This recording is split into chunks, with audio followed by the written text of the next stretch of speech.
Today we are study chapter number 19 NCERT part 1st excretory product and their elimination. First of all, we start what is excretion. Elimination of the metabolic waste product from the body that is totally or partially is known as excretion. That excretory product consists of urea, ammonia and uric acid. On the basis of the excretory product, animals are classified basis of excretory product that is known as ammonia. Animals are known as ammonotelic. Example की बात करते हैं many bony fishes, amphibians and aquatic insects. Next one is ureotelic and last one is excretory product is uric acid. The animal is known as uricotelic.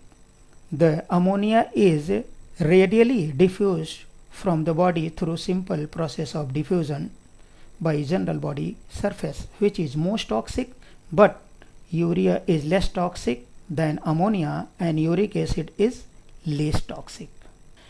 जैसा कि हम लोग पहले excretory system पढ़ रहे हैं उसमें अब कंटिन्यू करते हैं different excretory organ in different animals की बात करते हैं.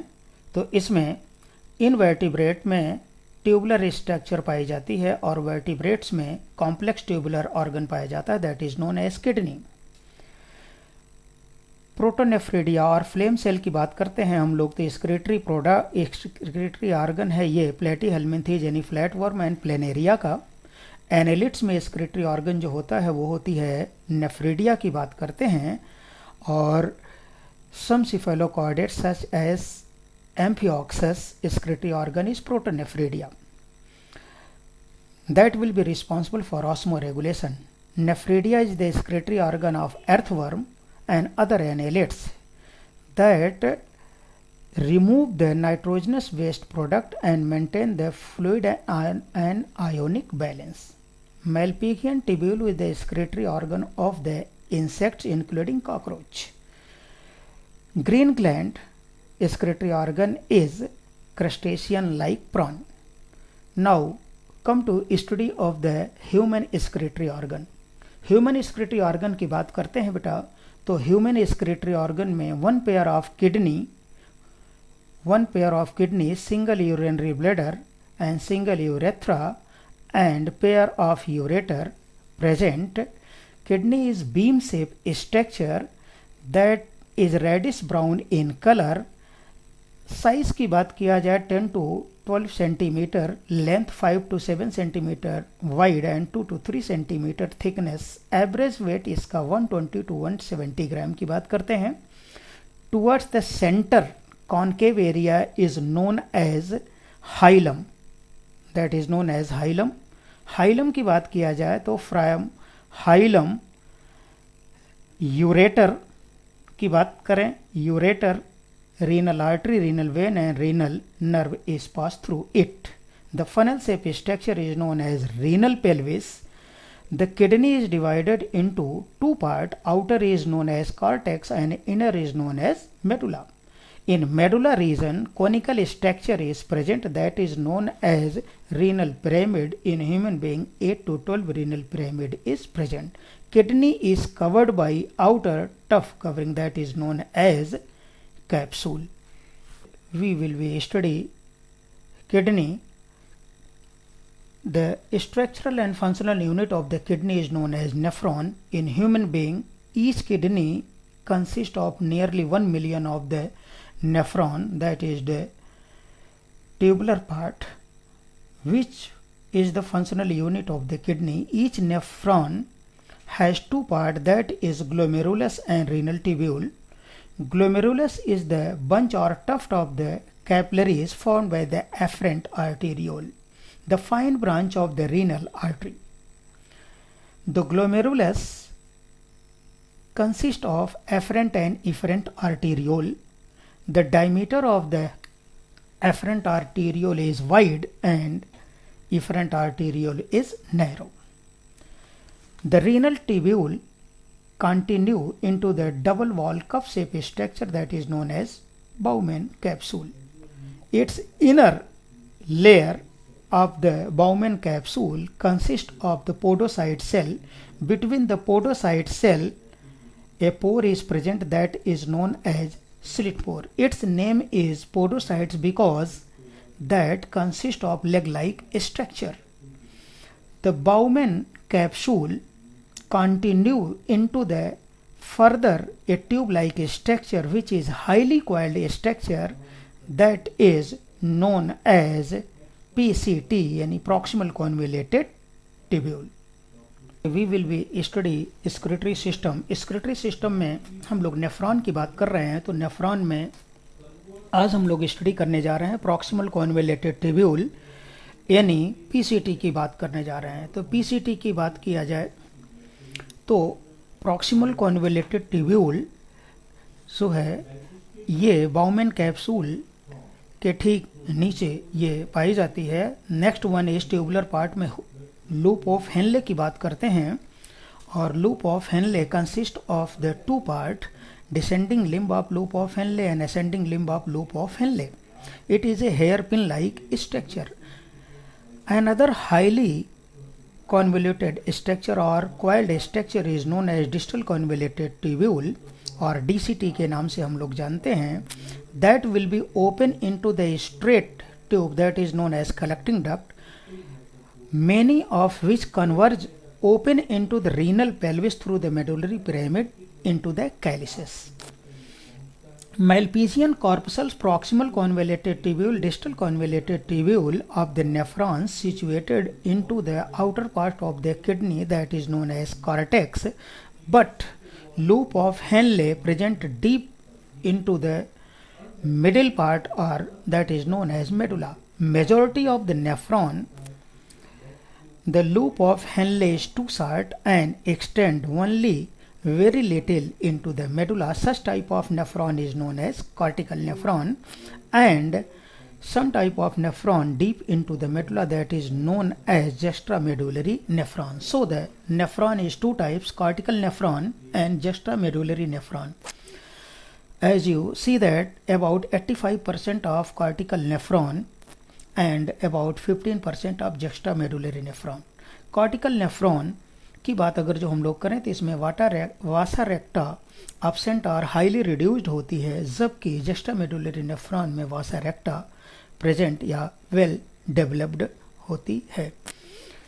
इसी में हम लोग बात करते हैं कि ग्लोमेरुलस का जो पार्ट होता है एफरेंट आर्टेरियोल, जिसका ऑलरेडी हम लोग डिस्कस कर चुके हैं, वाइडर डायमीटर होती है, एफरेंट आर्टेरियोल की डायमीटर कम होती है। ये bunch of the blood capillaries होती है जो कि बाउमन कैप्सूल इसको कवर करती है। इसी में अगर जो हम लोग बात करें तो जो डिफरेंट पार्ट ऑफ नेफ्रॉन की बात करते हैं, कलेक्टिंग डक्ट तो नेफ्रॉन का पार्ट नहीं है, यानी डिस्टल कॉन्वोल्यूटेड ट्यूब्यूल तक ही नेफ्रॉन का पार्ट होता है। एक्सक्रीटरी सिस्टम का बेटा हम लोग फंक्शन ऑफ द ट्यूब्यूल्स आज पढ़ने चल रहे हैं। इसमें डिफरेंट नेफ्रॉन के ट्यूब्यूल्स के फंक्शन की बात किया जाए तो पहले हम लोग पढ़ते हैं प्रॉक्सिमल कॉन्वोल्यूटेड ट्यूब्यूल की बात करते हैं, पीसीटी। प्रॉक्सिमल कॉन्वोल्यूटेड ट्यूब्यूल की हिस्टोलॉजी की बात किया जाए तो simple cuboidal brush border epithelium इसमें पाई जाती है। That will be responsible for the increase surface area of the absorption. इस प्रॉक्सिमल कॉन्वोल्यूटेड ट्यूब्यूल में अबाउट 70 to 80% ऑफ इलेक्ट्रोलाइट और एसेंशियल न्यूट्रिएंट्स और रीएब्जॉर्ब की बात करते हैं यहाँ पर, and water is reabsorb also in this segment. Proximal convoluted tubule also help in maintenance of the pH and ionic balance of the body fluid by selective secretion of hydrogen, ammonia and potassium and filtrate by the absorption and some bicarbonate from the it. Next one is loop of Henle की बात किया जाए तो loop of Henley already हम लोग पढ़ चुके हैं कि loop of Henley hairpin like structure या यू शेप स्ट्रक्चर होती है। इसकी डिसेंडिंग लिम्ब होती है और असेंडिंग लिम्ब होती है। अब बात करते हैं descending limb of the loop of Henle की बात करते हैं। Descending limb of loop of Henle highly permeable to water but impermeable to electrolyte. This is responsible for the concentrate, the filtrate which will be moved downward. but the ascending limb of loop of Henle impermeable to water but permeable to electrolytes. Therefore, it responsible for the concentration of the filtrate which pass upward. Next one is distal convoluted tubule. In distal convoluted tubule, conditional reabsorption occurs in which sodium and water absorption takes place. The distal convoluted tubule is capable of the absorption of the some bicarbonate ion, and selective secretion of the hydrogen potassium ion also occurs into it along with ammonia, which will be also responsible for the maintenance of the pH and sodium potassium ion balance. Next one की बात हम लोग करते हैं collecting duct की. Collecting duct जो होती है ये medulla part of the kidney में ये पाई जाती है. That will be responsible for the larger amount of the absorption of the water in this region and which will be responsible for the concentration of urine. This segment allow to passage of a small amount of urea. That urea come back into the medullary interstitial fluid that maintain the osmolarity of the medulla. Yeah, medullary interstitial fluid. It is also play important role of the pH and ionic balance by selective secretions such as hydrogen and potassium ion. Study mechanism of concentration mechanism और counter current mechanism हम लोग आज पढ़ने चल रहे हैं. तो इसमें अगर जो हम लोग बात करें, mammal have ability to produce concentration urine in which the loop of Henle and vasa recta play important और significant role. The flow of filtrate into limb in opposite direction is known as counter current, in which the loop of Henle, limb and vasa recta play important role. The counter current mechanism pattern में already हम लोगों ने एक बार पढ़ा है कि descending limb of loop of Henle permeable to water and impermeable to sodium chloride और इलेक्ट्रोलाइट की बात करते हैं. तो descending limb of loop of Henle से जो पानी निकलता है वो मेडुलरी इंटरस्टिशियल फ्लूइड में आ जाएगा. और ऑलरेडी हम लोग पढ़ चुके हैं ascending limb of loop of Henle is permeable to sodium chloride यानी इलेक्ट्रोलाइट की बात करते हैं बट इम्परमिएबल टू वाटर. तो ये मेडुलरी इंटरस्टिशियल फ्लूइड में सोडियम क्लोराइड जो निकला हुआ है वो ascending limb of loop of Henle से, और ये वासा रेक्टा के डिसेंडिंग लिम्ब में ये जा करके इंटर कर जाता है. तो ये डिसेंडिंग वासा रेक्टा में सोडियम क्लोराइड इंटर करता है और इस वजह से वासा रेक्टा में इसकी कंसंट्रेशन जो ब्लड की होती है वो 1200 मिली ऑस्मोल एट द बेस होती है. जब ये असेंडिंग वासा रेक्टा में इंटर करता है तो ऊपर की तरफ जो है कंसंट्रेशन डिक्रीज करती है, जिसकी वजह से descending limb of loop of Henle से निकला हुआ पानी असेंडिंग वासा रेक्टा में इंटर करता हुआ चला जाता है और जो है यहाँ पर कंसंट्रेशन मेडुलरी इंटरस्टिशियल फ्लूइड की मेंटेन रहती है.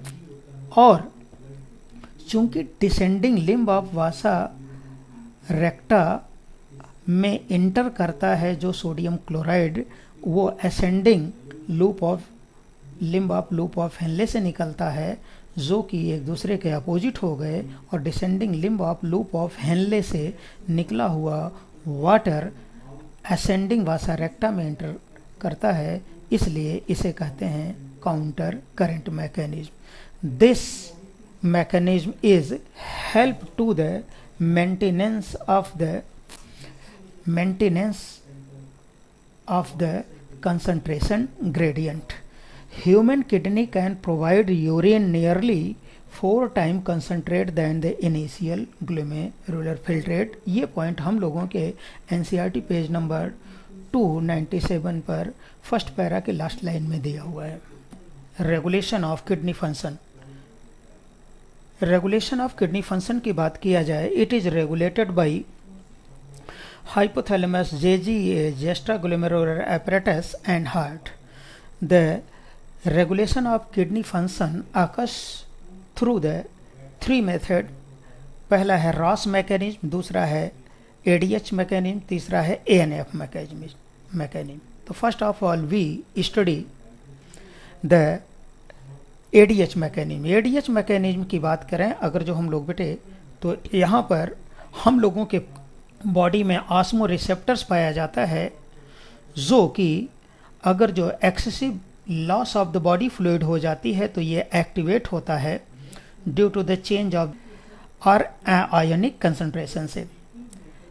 इसकी वजह से यह ऑस्मो रिसेप्टर एक्टिवेट होने के बाद में ये हाइपोथैलेमस को स्टिमुलेट कर देता है and hypothalamus release anti diuretic hormone और vasopressin from the neurohypophysis. ADH facilitate the reabsorption of the water in latter part of the tubule, therefore preventing the diuresis. So that at increase the body fluid can be switch off of the osmoreceptor and suppress ADH release to complete feedback mechanism. ADH is also affect the kidney function by the constrictory effect of the blood vessels.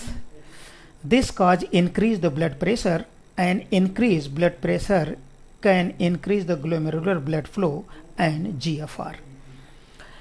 Next one is हम लोग बात करते हैं रास mechanism की. तो रास mechanism में if glomerular filtration is decrease so blood pressure decrease. ऐसी कंडीशंस में JGA जुस्टाग्लोमेरुलर एपरेटस में पाई जाने वाली JG सेल एक्टिवेट होती है, जिसकी वजह से रेनिन हार्मोन रिलीज होता है और यह रेनिन हार्मोन हम लोगों के ब्लड में उपस्थित एंजियोटेंसिनोजन जो कि लीवर सिक्रेट करती है उसको कन्वर्ट कर देती है एंजियोटेंसिन फर्स्ट में, और यह एंजियोटेंसिन फर्स्ट कन्वर्ट हो जाती है एंजियोटेंसिन सेकेंड में in the presence of angiotensin converting enzyme that is released by the lungs. That angiotensin second is powerful vasoconstrictor that increase the glomerular blood pressure, therefore GFR will be also increased. Angiotensin second also activate the adrenal cortex that release the aldosterone hormone. Aldosterone cause the reabsorption of the sodium and water from the distal part of the tubule, which is also lead to increase the blood pressure and glomerular filtration rate. This complex mechanism generally known as ROS mechanism या renin angiotensin mechanism. तीसरी mechanism है ANF atrial नाइट्रोयूरेटिक factor की बात करते हैं. जब blood pressure increase हो जाता है तो एट्रिया की वॉल जो है रिलीज करती है ANF एट्रियल नाइट्रोयूरेटिक फैक्टर, और यह ANF वैसोडाइलेशन का काम करती है जिससे ब्लड वेसल डायलेट हो जाती है, therefore decrease in blood pressure. इसके आधार पर हम लोग कह सकते हैं ANF mechanism atrial नाइट्रोयूरेटिक factor mechanism act as a check of the renin angiotensin mechanism or work as a anti to the ROS के वर्क करती है. अगर जो मैक्चुरेशन की बात हम लोग करें बेटा, तो urine form by the nephron and store into the urinary bladder की बात करते हैं.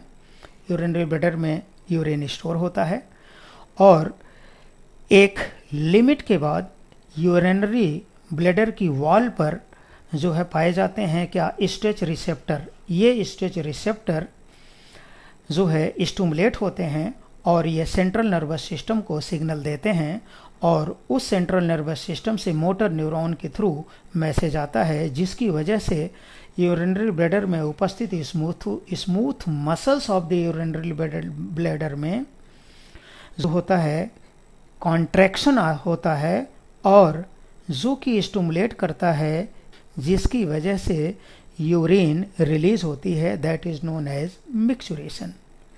इन this process Release of the urine is called micturition and neural mechanism called micturition reflex.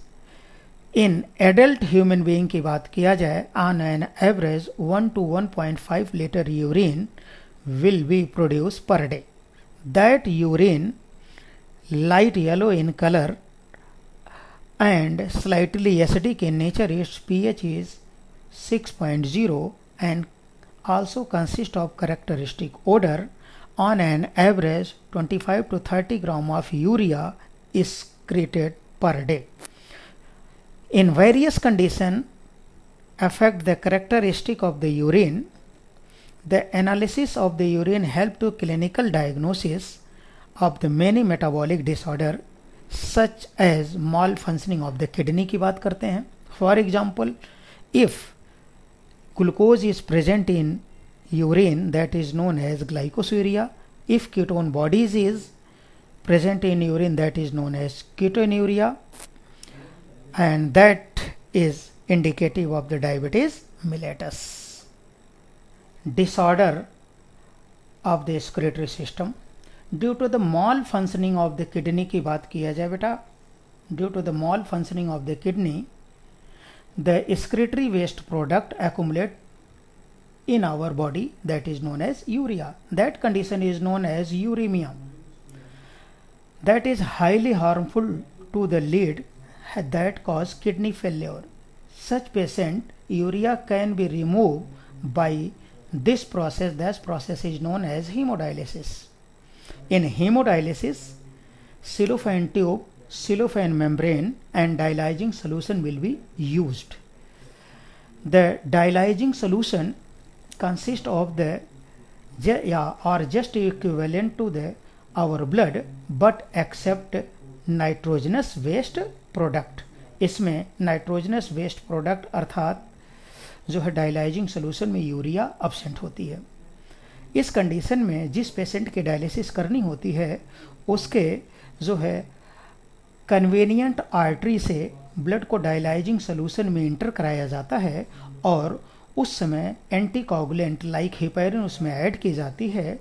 फिर सिलोफेन ट्यूब में उपस्थित जो डायलाइजिंग मेम्ब्रेन होती है वह हम लोगों के ब्लड में जो यूरिया या जिस पेशेंट में यूरीमिया होती है वो फिल्टर होकर के डायलाइजिंग सोल्यूशन में इकट्ठा होती रहती है. टाइम टू टाइम उसे निकाल लिया जाता है और अगेन यह ब्लड क्लियर हो जाता है और इसे बैक टू पेशेंट वेन के थ्रू बॉडी में इंटर कराया जाता है. उस समय इसमें ऐड किया जाता है एंटी हिपेरिन.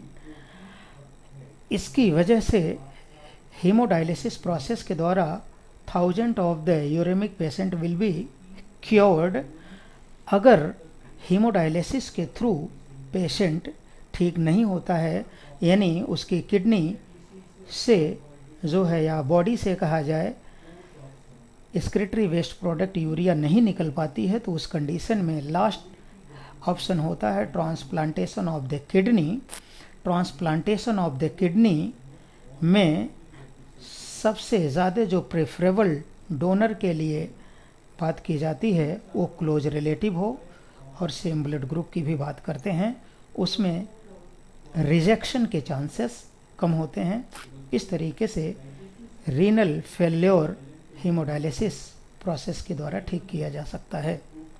फिर बात करते हैं डिसऑर्डर में रीनल कैल्कुलाई की बात करते हैं. हम लोगों के किडनी में जो स्टोन बनती है वो insoluble mass of crystallise salt होती है, that is known as oxalate की बात करते हैं. That is also known as renal calculi और किडनी स्टोन.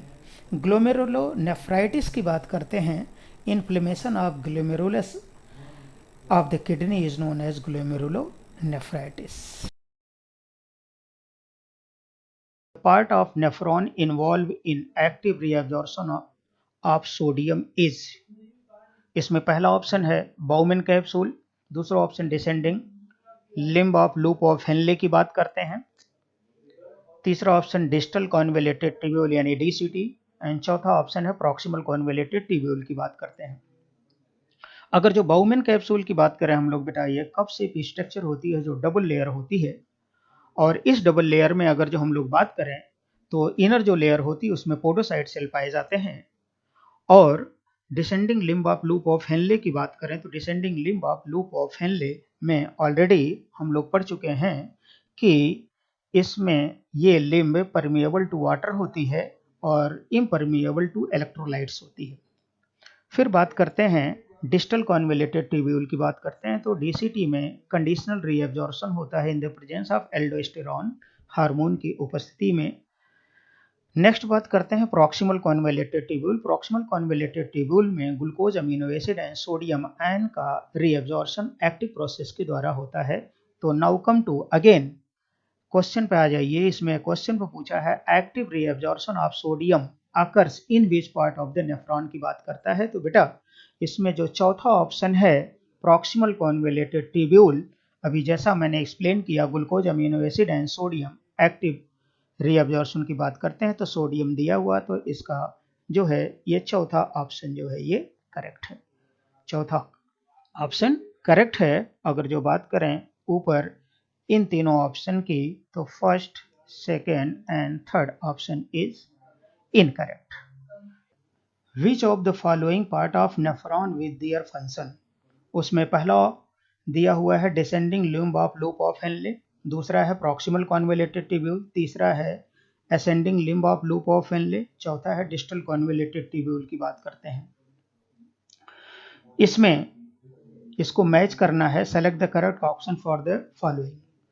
डीसीटी की बात किया जाए तो बेटा डीसीटी में कंडीशनल रीअब्जॉर्प्शन होता है, हम लोग ऑलरेडी पढ़ चुके हैं, जो कि एल्डोस्टेरोन हार्मोन की उपस्थिति में। प्रॉक्सिमल कॉन्वोल्यूटेड ट्यूब्यूल की बात किया जाए तो इसमें एक्टिव रीअब्जॉर्प्शन होता है।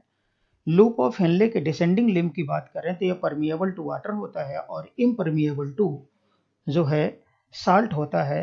और ascending limb of loop of Henle की बात करें तो ये परमिएबल टू साल्ट और इम्परमिएबल टू वाटर होता है। अब इसमें मैच द कॉलम की बात अगर जो हम लोग करते हैं तो इसमें देखिए पहला descending limb of loop of Henle की बात अगर जो हम लोग करें तो descending limb of loop of Henley इसमें मैच कर रहा है सेकेंड ऑप्शन से, reabsorption of water only. Next बात करते हैं इसमें बी प्रॉक्सिमल कॉन्वोल्यूटेड ट्यूब्यूल की बात करते हैं तो प्रॉक्सिमल कॉन्वोल्यूटेड ट्यूब्यूल की मैचिंग होगी reabsorption of the ion and water and organic nutrients, यानी चौथा। फिर बात करते हैं इसमें ascending limb of loop of Henle की। Ascending limb of loop of Henle reabsorption of salt only हो जाएगा। और डी की बात करते हैं डिस्टल कॉन्वोल्यूटेड ट्यूब्यूल की बात करें तो इसमें तीसरा ऑप्शन कंडीशनल रीअब्जॉर्प्शन। इसमें अगर जो देखा जाए तो पहला ऑप्शन देखिए इनकरेक्ट हो गया, तीसरा ऑप्शन भी इनकरेक्ट है और चौथा ऑप्शन भी इनकरेक्ट है, अर्थात हम लोगों के एक्सप्लेनेशन के अकॉर्डिंग इसमें दूसरा ऑप्शन करेक्ट हो जाएगा। Question is removal of proximal convoluted tubule from the nephron will result in first option more concentrated urine, second option no change in quality and quantity of urine, third option no urine formation, fourth option more dilute urine। बच्चों इस question में हमें यह बात बतानी है कि अगर किसी नेफ्रॉन में से पीसीटी वाले पार्ट को, पीसीटी को हम क्या बोलते हैं, प्रॉक्सिमल कॉन्वोल्यूटेड ट्यूब्यूल, इस प्रॉक्सिमल कॉन्वोल्यूटेड ट्यूब्यूल वाले पार्ट को रिमूव कर दिया जाए। देखिए क्वेश्चन में क्या क्या है, removal of PCT, proximal convoluted tubule को रिमूव कर दिया जाए तो क्या होगा इन चार ऑप्शंस में से। तो बच्चों सबसे पहले तो एक नेफ्रॉन की स्ट्रक्चर देखते हैं। नेफ्रॉन की स्ट्रक्चर में हमें बहुत सारे पार्ट देखने को मिलते हैं। बॉमेन्स कैप्सूल आप जानते हैं, this is called glomerulus, afferent arteriole, glomerulus, efferent arteriole, this part is called PCT, this is descending limb of loop of Henle, this is ascending limb of loop of Henle and this is distal convoluted tubule। ये different part होते हैं हमारे nephron के। इस different part में से अगर हम पीसीटी वाले पार्ट की बात करें, आप देखते हैं कि पीसीटी, डीसीटी, ये मैक्सिमम पार्ट जो होता है बॉमेन कैप्सूल, ये कॉर्टेक्स में प्रेजेंट होते हैं और लूप ऑफ हेनले का पार्ट मेडुला में भी प्रेजेंट होता है। तो अगर हम बात करें कि मेडुला में लूप ऑफ हेनले प्रेजेंट होता है और कॉर्टेक्स में पीसीटी, डीसीटी, बॉमेन्स कैप्सूल, ये सारे पार्ट प्रेजेंट होते हैं। इनमें से ये जो पीसीटी वाला पार्ट है प्रॉक्सिमल कॉन्वोल्यूटेड ट्यूब्यूल जिसे हम बोलते हैं, इस पीसीटी वाले पार्ट में 70% वाटर एंड इलेक्ट्रोलाइट्स का रीअब्जॉर्प्शन होता है। जैसे सोडियम क्लोराइड का, वाटर का, इन सबका 70% रीअब्जॉर्प्शन हमारे पीसीटी में होता है। पीसीटी में 100% न्यूट्रिएंट्स का भी रीअब्जॉर्प्शन होता है, लाइक ग्लूकोज, एमिनो एसिड, इन सबका 100% रीअब्जॉर्प्शन हमारे पीसीटी वाले पार्ट में होता है। और यहां पर 70% वाटर एंड इलेक्ट्रोलाइट का रीअब्जॉर्प्शन होता है। तो बच्चों, हमें पीसीटी वाले पार्ट के फंक्शन के बारे में पता चल गया कि PCT help in 70% reabsorption of water and electrolytes and 100% nutrient reabsorb in PCT। तो अगर किसी पर्सन के नेफ्रॉन में से इस PCT वाले पार्ट को निकाल दिया जाए तो उस कंडीशन में उसके वाटर और इलेक्ट्रोलाइट्स का जो 70% रीअब्जॉर्प्शन है वो नहीं हो पाएगा। और अगर वाटर का रीअब्जॉर्प्शन नहीं हो पाया तो इसका मतलब यूरिन के थ्रू वाटर का लॉस ज्यादा होगा, और यूरिन के थ्रू वाटर का लॉस अगर ज्यादा हुआ, यूरिन के थ्रू अगर वाटर लॉस ज्यादा हुआ तो यूरिन कैसा होगा? डाइल्यूट यूरिन होगा। डाइल्यूट यूरिन का मतलब अगर यूरिन के थ्रू वाटर ज्यादा निकल रहा है, यूरिन के थ्रू वाटर ज्यादा क्यों निकल रहा है? क्योंकि पीसीटी, ये पीसीटी वाला पार्ट जो है जहां पर 70% वाटर और इलेक्ट्रोलाइट्स का रीअब्जॉर्प्शन होता है, अगर इस पीसीटी को रिमूव कर दिया जाए, ऐसा क्वेश्चन में गिवन है, तो उस कंडीशन में वाटर का रीअब्जॉर्प्शन नहीं हो पाएगा, वाटर का यूरिन के थ्रू लॉस होगा, और यूरिन के थ्रू वाटर का लॉस होगा तो यूरिन होगा डाइल्यूट यूरिन। तो अब देखते हैं बच्चों हमारे ऑप्शंस क्या क्या है। हमारा फर्स्ट ऑप्शन है मोर कॉन्सेंट्रेटेड यूरिन। नहीं बच्चों, कॉन्सेंट्रेटेड नहीं, यूरिन तो कैसा आएगा? डाइल्यूट यूरिन प्रोड्यूस होगा। कैसा होगा? डाइल्यूट। इसलिए पहला वाला ऑप्शन जो है वो तो क्या हो जाता है हमारा? इनकरेक्ट। सेकंड आता है no change in the quality and quantity of urine. बिल्कुल चेंज होना है क्योंकि वाटर और इलेक्ट्रोलाइट्स का और न्यूट्रिएंट्स का रीअब्जॉर्प्शन पीसीटी वाले पार्ट में होता है, तो नो चेंज नहीं, चेंज तो होगा, इसलिए ये वाला भी इनकरेक्ट हो जाएगा। थर्ड ऑप्शन है नो यूरिन फॉर्मेशन। नहीं बच्चों, यूरिन का फॉर्मेशन तो होगा, डाइल्यूट यूरिन आएगा, इसलिए ये ऑप्शन भी क्या हो जाएगा? इनकरेक्ट हो जाएगा। लेकिन फोर्थ ऑप्शन क्या है? मोर डाइल्यूट यूरिन, जो अभी हमने पूरे कंसेप्ट से देखा कि यूरिन कैसा आएगा? डाइल्यूट आएगा। इसलिए बच्चों इस क्वेश्चन का आंसर हो जाएगा fourth, if we remove PCT from the nephron will result in more dilute urine. Answer होगा फोर्थ। क्वेश्चन है match the item given in column first with those column second and select the correct option given below. अगर जो इसकी बात हम लोग करते हैं तो कॉलम फर्स्ट में फंक्शन और सेकंड में part of the excretory system दिया हुआ है। अल्ट्रा फिल्ट्रेशन की बात करते हैं तो अल्ट्रा फिल्ट्रेशन जो है ये ब्लड फिल्टर होकर के ग्लोमेरुलस से बाउमन कैप्सूल में आता है, और ये अगर जो इस सेकंड गिवन कॉलम की बात हम लोग करें तो ये मेलपीजियन कॉर्पसल से मैच करेगा, और मेलपीजियन कॉर्पसल्स जो होती है ये जो है बाउमन कैप्सूल एंड ग्लोमेरुलस को मिलके बनाती है। Next B, concentration of urine की बात करते हैं। ऑलरेडी हम लोग एलन के लेक्चर में पढ़ चुके हैं, कंसंट्रेशन ऑफ यूरिन के लिए रिस्पॉन्सिबल होती है लूप ऑफ हेनले, तो बी मैच कर रहा है किससे? लूप ऑफ हेनले से। नेक्स्ट है सी, ट्रांसपोर्ट ऑफ यूरिन की बात करते हैं तो यूरिन जो है स्टोर होता है यूरिनरी ब्लैडर में, और यूरिनरी ब्लैडर में लाने का काम किडनी से यूरेटर करती है, और तो सी वाला ऑप्शन मैच करेगा किससे बेटा? सेकेंड वाले से, यानी यूरेटर। लास्ट डी की बात करते हैं, स्टोरेज ऑफ यूरिन। ऑलरेडी हम लोग अभी डिस्कस किए हैं कि यूरिन जो है यूरिनरी ब्लैडर में स्टोर होता है, तो ये ऑप्शन मैच करेगा थर्ड से, यूरिनरी ब्लैडर से। अगर देखा जाए तो पहला ऑप्शन गलत हो गया। नेक्स्ट अगर जो हम लोग बात करते हैं इसमें तो दूसरा ऑप्शन इसमें करेक्ट होगा।